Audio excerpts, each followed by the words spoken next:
اللہ والوں کی محفل میں بیٹھ کر محبت الہی کی آگ سینے میں بھڑکتی ہے، جوش مارتی ہے، گناہوں کی نفرت ہوتی ہے، دنیا سے رشتہ کمزور ہوتا ہے، آخرت سے رشتہ مضبوط ہوتا ہے۔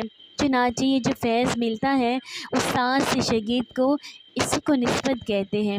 سیدنا رسول اللہ صلی اللہ علیہ وآلہ وسلم کے اندر اس قدر نورانیت تھی کہ جو شخص آپ صلی اللہ علیہ وآلہ وسلم کی صحبت میں ایک لمحے کے لیے محبت کے ساتھ حاضر ہو کر چہرہ انور کو دیکھ لیتا تو وہ نورانیت اس بندے کے سینے کو بھی روشن کر دیتی تھی۔ صرف ایک نظر ایسی کیمیا تھی، پرتاثیر تھی کہ زندگیاں بدل جاتی تھیں۔ آتے تھے جو شرک کی نجاست میں لتڑے ہوئے، ایک نظر پڑتی تھی اور اللہ تعالیٰ ان سب کی نجاست کو ختم کر کے ایمان کی دولت سے ان کو مالا مال فرما دیتے تھے۔